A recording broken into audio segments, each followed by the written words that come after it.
Números, capítulo 13, versículo 30 e 31.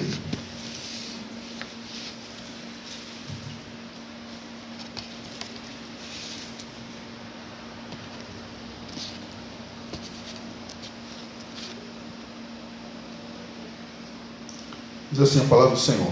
Amém? Todos encontraram? Amém. Glória a Deus. Então, Calebe fez calar o povo perante Moisés e disse: subamos animosamente e possuamos-la em herança, porque certamente prevaleceremos contra ela. Porém, os homens que com eles subiram disseram: não poderemos subir contra aquele povo, porque é mais forte do que nós. Ok, irmãos, pode fechar sua Bíblia. Amados irmãos, a irmã leu Salmo 124 e eu estava lembrando, lá em casa está em obras, na parte de cima, e teve um dia que tinha 2 ajudantes, e um deles levou uma gaiola de passarinho com um alçapão, e colocou esse alçapão aberto num muro. Lá tem, onde eu moro, tem muitos terrenos vazios ainda, e um muro longe, assim, uns 50 metros. Eu subi lá para dar uma olhada na obra, aí estou vendo toda hora, ele vinha, olhava, ficava olhando para aquele lado, e tem um prédio, logo para trás desse muro, um prédio grande, de muitos apartamentos, e eu comecei a pensar, assim, será que tem alguém trocando de roupa, alguém passando nessa janela desse prédio, e é isso que ele está olhando? Porque eu não sabia que ele tinha colocado essa gaiola. Aí dali a pouco eu vi eles comemorando, muito alegres. Aí eu falei: rapaz, o que aconteceu? Ele: não, vai lá, nós pegamos um passarinho.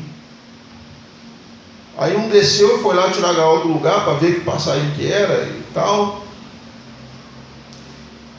E a irmã leu o versículo, né, Salmo 124, que o Senhor nos livrou a nossa alma do laço, quebrando a armadilha, né? Eu vi até a cena, assim, imaginando uma cena, né? O próprio Satanás colocando esses laços e fica de longe, porque ele não fica perto de nós, ele fica ao derredor, né? Ao nosso redor ficam os anjos do Senhor acampados ao redor daqueles que o temem.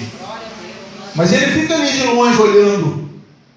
E Satanás lá só olhando, ó, colocou uma alpistezinha ali, colocou uma migalhazinha. A palavra é essa, migalha. Que perto do que Deus tem para nós, qualquer coisa desse mundo é migalha. E fica ali olhando para ver se a pessoa vai cair naquele laço, naquela armadilha satânica, e comemorando quando alguém infelizmente cai, porque essa é a obra de Satanás: matar seus sonhos, seus projetos, matar seu desejo de amar e adorar o Senhor, roubar sua paz, sua família, seus bens, roubar seu sono e destruir, quer dizer, acabar com tudo aquilo que você tenta construir. Essas são as obras do Satanás. Voltando aqui para Números 13, versículo 30, irmãos. O que aconteceu aqui só para a gente entender o que estava acontecendo. Moisés, após o povo atravessar o deserto, o Mar Vermelho, entraram no deserto. Pense nisso. Atravessaram o Mar Vermelho e entraram no deserto. 40 dias andaram no deserto e chegaram às portas da cidade de Jericó. E Moisés tirou um homem de cada tribo. Na Bíblia é chamado de os espias, foram 12. E mandou para olhar essa cidade, investigar. Moisés estava o quê? Planejando umas ações futuras. O pessoal vai lá dar uma olhada. Vai lá, veja como que é a muralha, como que é o portão, quantas torres tem nessa cidade, se eles têm exército, como que é esse exército, quantos capitães tem, quantos homens tem nessa cidade. Moisés estava se planejando. Mandou esses 12 homens investigarem essa cidade de Jericó.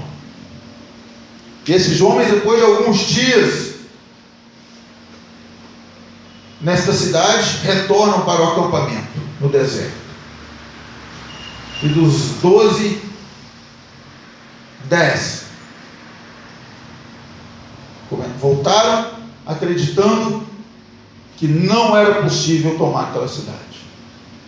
Os muros muito altos, os homens muito grandes, muito fortes, um exército pronto para a batalha. Enquanto que esse povo que saiu do Egito em 40 dias, ninguém monta um exército em 40 dias. Tinham muitos homens, aproximadamente 600 mil homens, mas não eram guerreiros, eram escravos, eram fazedores de tijolos, não eram guerreiros, não eram homens que sabiam pegar numa espada, numa lança, num arco e flecha.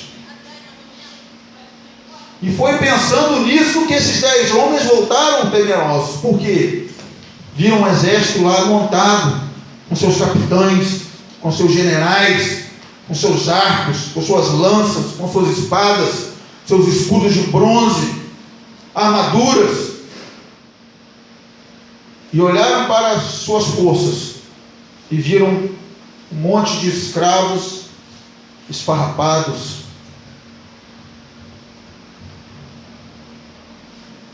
e voltaram para o acampamento muito desanimados. Mas 2 homens, Josué e Caleb, que é o que falou aqui, subamos animosamente, possuamos em herança, porque certamente prevaleceremos contra ela, contra esta cidade. O que Caleb viu que os outros não viram? O que Caleb e Josué conseguiu enxergar? Porque eles também viram os escudos, também viram os soldados, também viram as armaduras, viram a organização, a muralha. A muralha era tão larga que Raabe morava em cima da muralha. Não era igual o muro da minha casa que tem 25 centímetros de largura, não, irmãos.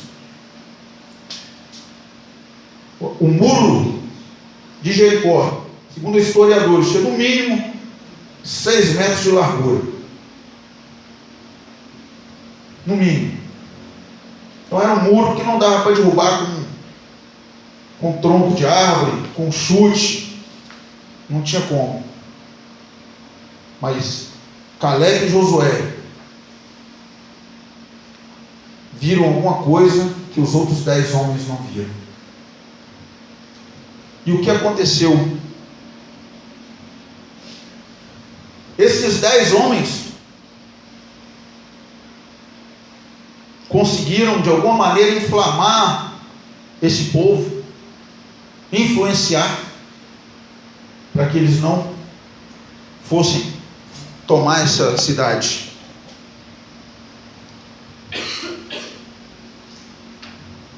Aquela terra era a terra prometida.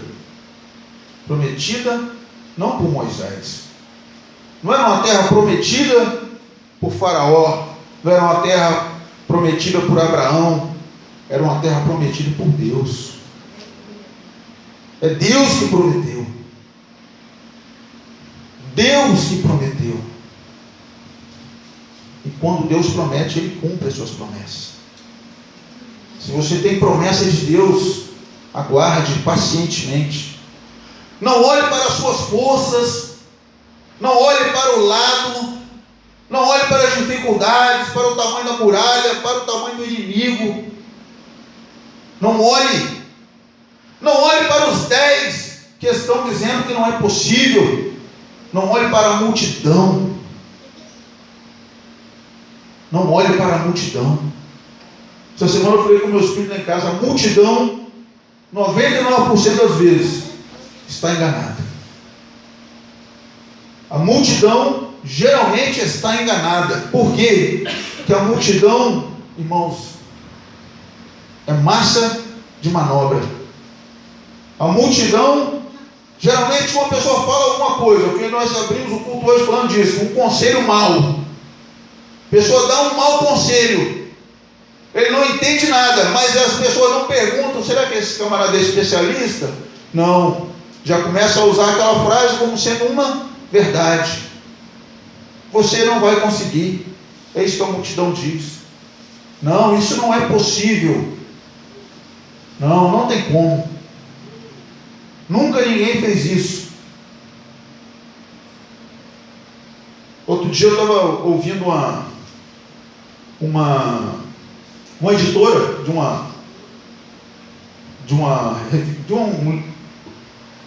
a redatora de uma editora famosa, na verdade.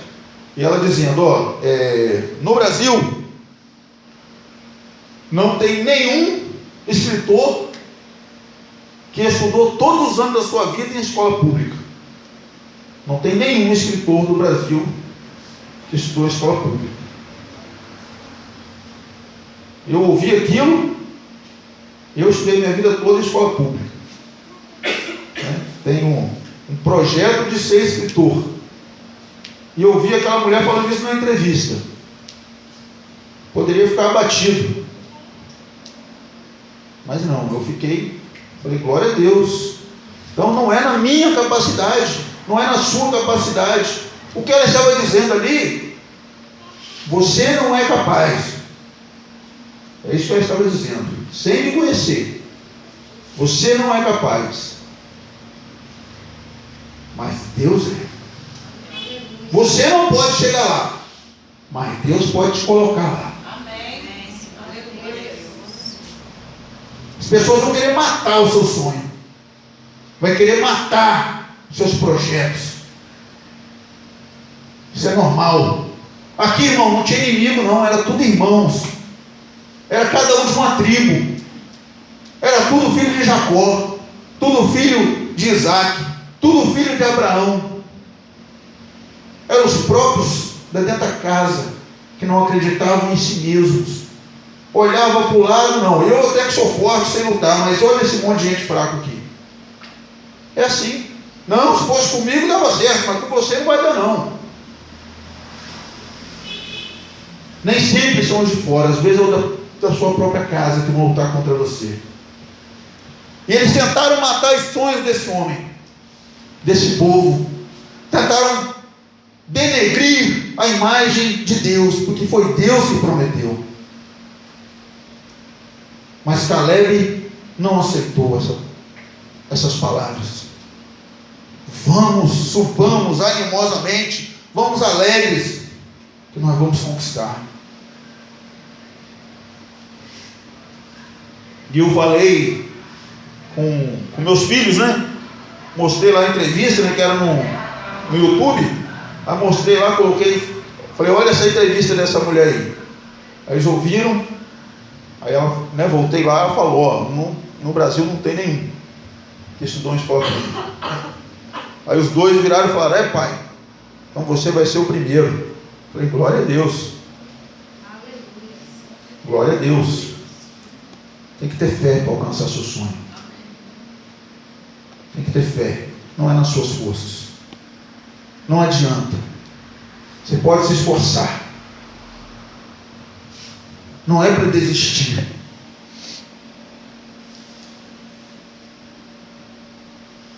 Lá no livro de 2 Crônicas,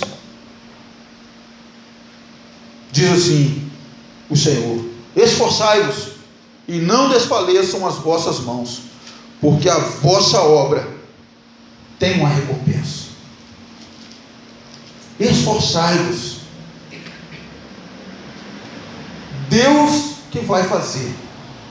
É Deus que vai te capacitar. É o Senhor que te prometeu. Ele vai preparar tudo.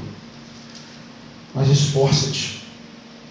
Como o irmão falou aqui hoje, esforça-te em mostrar o caminho aos seus filhos. Deus falou que o meu filho é um filho da promessa, que vai ser uma bênção, que vai levar em muitas nações, que vai louvar o Senhor, que vai pregar, ou que vai fazer obra missionária, ou que vai ser um grande engenheiro, vai ser um grande tradutor. Foi Deus que falou. Então, irmão, esforça-te. Esforça-te em mostrar a ele o caminho certo. Esforça-te em olhar para as matérias dele, para a escola, ver se ele está fazendo a coisa certa. Esforça-te. Não deixa o Léo. Quando você não se esforça, é como se você desistisse do seu sonho, como se você desistisse dos seus projetos. Tenha esforço e o Senhor vai te fortalecer. Prepare as suas ferramentas. Não pense que você vai estar o tempo todo com a sua ferramenta afiada. Abraham Lincoln falou que se ele tivesse 8 horas para cortar uma árvore, ele gastaria 6 horas amolando o machado. Não deixe as suas ferramentas enferrujarem. Esforça-te em manter as coisas em ordem, em manter seus projetos em mente. Não deixe enferrujar. O inimigo vai tentar de alguma maneira te confundir, criar problemas, recessão, criar crise. Mas Deus não liga para a crise. O céu não está em crise, irmãos. O céu não está em crise. Deus pode abrir a porta, Ele pode fazer o que ninguém poderá fazer. Aliás, essa semana até falei com uma pessoa, Deus, Ele gosta de trabalhar quando a porta está fechada. Quando Jericó cerrou todas as portas, toda a muralha, colocou o vigia em cima, aí Deus, agora eu vou derrubar essa muralha aí. Só na queda da muralha morreu quase metade do exército. Quando os sátrapas traíram Daniel, jogaram na cova dos leões, pegaram o anel do rei e selaram aquela porta. Pronto, agora a porta está fechada, lacrada, não tem como. Aí Deus entrou dentro da cova dos leões e fez um milagre. Aleluia. Quando aqueles 3 jovens foram jogados dentro da fornalha, jogaram eles dentro da fornalha, alguém foi lá e trancou aquela porta. Quando as portas estavam trancadas, fechadas, aí apareceu o 4º homem da fornalha. Quando a porta está fechada, é a hora do milagre, é a hora de Deus agir na sua vida. Não peça a Deus para abrir porta, porque quando a porta fechar, Ele entra e faz um milagre. Ele é Deus. Ele é Deus. Quando não tem mais esperança, Deus age. Quando o irmão Alex estava na UTI, os médicos falaram, morreu. Não tem saída para esse camarada. Já avisou a esposa. Seu marido agora vai vegetar em cima da cama o resto da vida. Aí Deus, não é assim não. Aqui tem Deus. Aqui tem Deus. Com 4 dias o irmão saiu da UTI. Um homem que não era para mais. Ele ia virar uma planta dentro de casa, né, varão? Mas Deus entrou no negócio, irmão.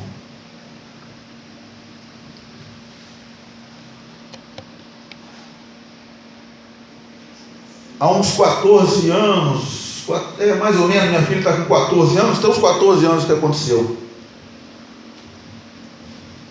Fiquei doente, peguei uma bactéria no pulmão, me consumiu. Eu sempre fui magrinho, né? Hoje eu estou até um pouco cheinho, mas sempre fui magrinho. em torno de 65, 70 quilos, não mais do que isso. Mas essa doença me consumiu mais de 30 quilos. Era absurdo, assim. Eu me olhava no espelho e via só os ossos mesmo, só os ossos. E um dia eu recebi uma visita na minha casa. Eu estava mal. Estava entregue lá às moscas. E a pessoa visitou, conversou, pá, já tinha alguns anos que eu não via essa pessoa. E aí, quando ele estava indo embora, eu levantei da cama, do sofá, eu acho que eu estava deitado, levantei por educação para ir até a porta, mesmo estando muito debilitado, mas eu me esforcei, falei, não, vou levar meu amigo até a porta. E quando chegou na porta, eu perguntei a ele, eu estava em Vitória, no Espírito Santo, estava morando lá na época, e eu sabia que ele morava em Minas, e ele tinha vindo para me visitar, a 300 e alguns quilômetros. E ele, na porta, eu perguntei a ele, você vai embora que dia? Porque ele tinha parentes também ali na cidade, né? Poderia ainda visitar alguns parentes, ficar ali alguns dias. Você vai embora que dia? Ele falou assim, rapaz, eu vou esperar seu velório, depois eu vou embora, porque senão eu vou lá e você morre, eu tenho que voltar aqui, é longe. Eu falei, rapaz, você pode ir para sua casa, você pode ir para sua casa, porque Deus vai me tirar dessa cama. Ele decretou o meu velório. Eu falei, você pode ir para sua casa, vai demorar, tranquilo, vai embora. Mas ele ainda ficou lá uns 10 dias ainda, esperando. Aí Deus me levantou. Por 30 dias Deus me levantou da cama, para a glória de Deus. Então os homens, eles vão querer decretar a sua derrota, a sua morte. Os homens vão querer. A gente não pode aceitar. Por quê? Porque tem um Deus que vela por nós. Ele que nos tira do laço do passarinheiro. É Ele, é o bom pastor, que dá a sua vida pelas ovelhas. E Ele opera, irmãos, no impossível. Lá em Eclesiastes, se estiver embotado o ferro e não se afiar o corte, então se deve pôr mais força. Mais força. O que ele está dizendo? Se você não tem como amolar sua ferramenta, se o ferro está embotado, quer dizer, está desamolado, coloque mais força. Mas sempre lembre-se de relembrar, trazer à memória as promessas que Deus tem na sua vida, as promessas que Deus tem na sua casa. Jeremias, quando escreveu as lamentações, no final, depois dele lamentar bastante, ele falou, não, eu vou trazer à memória aquilo que me traz esperança. Não vou ficar me lamentando, é isso que ele estava dizendo. Eu não vou ficar olhando para a derrota, para a queda. Eu vou lembrar das promessas de Deus. Eu vou lembrar do que Deus fez de bom na minha vida. Vou lembrar de tudo que Ele já me prometeu, porque Deus é um Deus que cumpre as suas promessas. Não podemos olhar para nossas forças, irmãos. Por quê? Porque quem nos escolheu foi Deus. Deus nos escolheu. E Paulo, escrevendo aos Coríntios, ele disse, Deus escolheu as coisas loucas deste mundo para confundir as sábias. E Deus escolheu as coisas fracas deste mundo para confundir as fortes. Deus não te escolheu porque você é perfeito.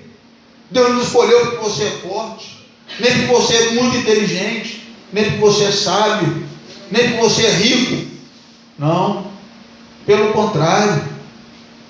Pelo contrário. Deus me escolheu. Não é porque eu era bom. Pelo contrário.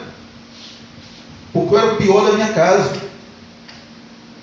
Era o pior. Ele falou, não, vou salvar esse camarada aqui, que ele não presta. E aí a família dele vai ver que eu posso mudar a vida das pessoas. É isso que Deus faz, irmão. Deus não escolhe o melhor, não. Porque o melhor, aquele já é bonzinho, aquele lá não faz nada. Não. Deus pega logo o pior. E o reino de Deus é composto dos piores, porque Deus pega as coisas loucas. A pessoa vê na rua, rapaz, mas esse camarada agora é crente.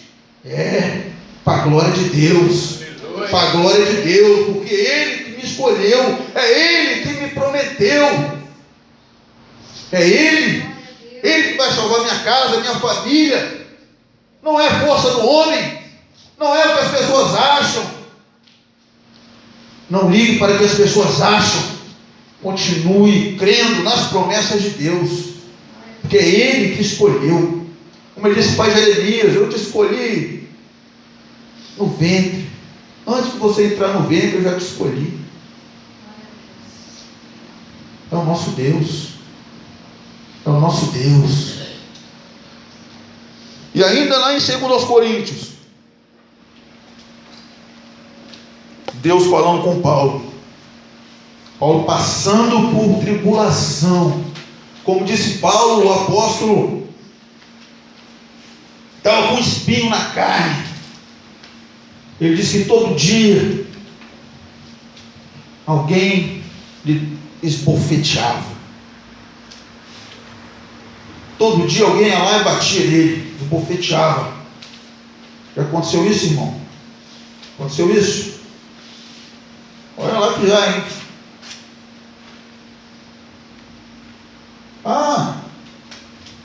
As pessoas falam: a irmã está indo na igreja, mas o marido dela não sai do bar. Está esbofeteando, irmão. O irmão está na igreja, mas os filhos dele está isso, está aquilo. Está te esbofeteando, irmão. Aquele ali, ora, não sai do lugar. Está te esbofeteando, está te batendo, está te pisando. Paulo tomava fisicamente,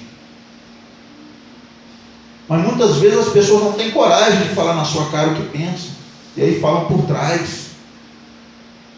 Tenta te matar no coração dos outros, porque toda vez que eu falo mal de alguém para você, eu acabei de matar aquela pessoa dentro do seu coração. Acabei de matar. A palavra de Deus fala que quem fala mal do seu irmão é assassino. Por que é assassino? Porque está matando aquela pessoa dentro de você. Você tinha um carinho por aquela pessoa e você ouve falar tanta barbaridade que você passa a não ter mais carinho. Daqui a pouco você nem quer ver a pessoa. É isso que acontece. Mas Deus falou com Paulo: a minha graça te basta, porque o meu poder se aperfeiçoa na sua fraqueza. É na sua fraqueza, é lá mesmo onde eles estão mexendo, naquela ferida, que o poder de Deus está se aperfeiçoando.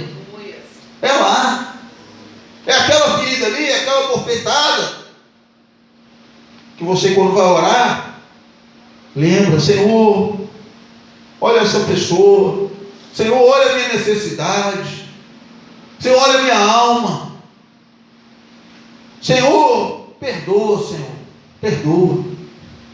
perdoa o que falaram, o que disseram, e Deus está se aperfeiçoando em você. Como, irmão? Porque está produzindo frutos do Espírito Santo. É nesse momento que os frutos aparecem, quando você começa a perdoar de coração, mesmo aqueles que estão te perseguindo, e o poder de Deus vai se aperfeiçoando em você. Você está buscando o Senhor, está em oração, está se dedicando, e Deus está aperfeiçoando o poder dele em você, e você passa a ser um ser humano melhor. De que você vê alguém naquela dificuldade, você vai dizer: eu já passei por isso, eu vou ajudar esse irmão, eu vou ajudar essa irmã, eu já passei por isso, eu sei como que é, irmão. Olha, eu fiz isso e fiz isso. Outro dia eu contei para os irmãos aqui, né, quando na minha juventude tive um problema com alguém, né? Cheguei quase a cometer um homicídio, né? Eu já crente, e depois falei, não, calma aí, eu sou crente, vou orar. Em oração, Deus mudou meu coração, mudou o coração do outro jovem, e nós passamos a andar juntos. Essa experiência. Poucos dias eu precisei dela de novo, porque uma pessoa veio me falar de um problema dele, e aí eu busquei na minha experiência, falei, ó, já passei por isso. É mesmo? É, já passei. O que você fez? 30 dias de oração de madrugada. Pode começar hoje, que Deus vai fazer a obra. Amém. Pode começar hoje. Isso aí eu sei como resolver. Eu vou te ajudar. Eu vou orar junto com você. E Deus faz a obra. A luta que você está enfrentando não veio para te matar. A muralha não veio para te isolar. Veio para te aperfeiçoar. Veio para que você seja melhor amanhã. Para que você tenha mais experiência. Jesus falou com Pedro, quando você se converter, ajude seus irmãos. É isso. Quando você mudar nisso, ajuda os outros que também estão precisando mudar nisso. Quando você parar de ser perseguido, ajude os que estão sendo perseguidos. Quando você for falar mal de alguém, lembre que falaram mal de você, você não gostou, você ficou perturbado. Então, ajuda o outro. É disso que o Senhor estava falando. Para terminar, irmãos, literalmente, Tiago, capítulo 1, versículo 5, diz assim: e se algum de vós tem falta de sabedoria, peça a Deus, que a todos dá liberalmente, e não lança em rosto, e ser-lhe dado. Se você tem falta de sabedoria, que sabedoria, irmão? Para mim ser um sábio? Para mim adivinhar as coisas? Não, irmão. Se você tem falta de sabedoria, de como você vai vencer essa barreira, como você vai transpor essa luta que está na sua frente, esses inimigos, esse deserto, se você não sabe como vai vencer, peça a Deus. Peça a Deus, Senhor, como que eu vou vencer isso? Senhor, fala comigo. Senhor, me dá sabedoria para enfrentar esse problema. Senhor, me inspira. Senhor, eu vou amanhã resolver um problema no banco com o gerente, ou vou no condomínio, ou vou no advogado, ou vou na delegacia, não interessa onde você está indo. Vou na escola dos meus filhos. Senhor, me dá sabedoria para resolver esse problema. Senhor, me dá sabedoria para transpor esse deserto, essa seca. E o Senhor vai te dar sabedoria. Não desista dos seus sonhos. Não deixe que ninguém mate os seus sonhos. Não acredite na multidão. Não acredite. Nem acredite nos seus olhos, no que eles estão vendo. Os olhos são muito carnais. Os olhos só vê a matéria. Só vê a matéria. Mas o coração, o espírito, ele consegue ver aquilo que ainda não existe. Amém. E isso é a fé. Glória a Deus. A fé. A fé é o firme fundamento daquilo que nós esperamos. Não esperamos sentado. É de esperança. É daquilo que nós temos esperança de alcançar. A fé é o fundamento. Ou seja, é a base. Tudo é construído em cima da fé. A fé é o alicerce, posso dizer isso. E tudo mais que você construir vai ser em cima da fé. Comece a acreditar naquilo que você não está vendo. Meus filhos são servos do Senhor. minha esposa, meu esposo é servo do Senhor. Não importe o que os seus olhos estão vendo, eu vou alcançar meus sonhos. Não importa qual seja o seu sonho. Comece a colocar essas palavras de concretização nos seus lábios e não as palavras que o inimigo quer colocar, que são palavras de derrota. As palavras de lamentação, de murmuração. Comece a colocar palavras de fé. Pela fé, eu creio que a minha casa é do Senhor Jesus. Pela fé, eu creio que o Senhor vai realizar meus sonhos. Pela fé, eu creio que Deus vai criar uma porta onde não tem porta. Pela fé. Não acredite nos seus olhos. Aqueles homens acreditaram nos olhos deles, que viram homens grandes, muralhas grossas, escudos, e aquilo desfaleceu a esperança e a coragem deles. Não deixe isso acontecer com você. Glória a Deus. Quem recebe aí, dá uma palma para Jesus Cristo. Eu agradeço a minha oportunidade. Convidei o pastor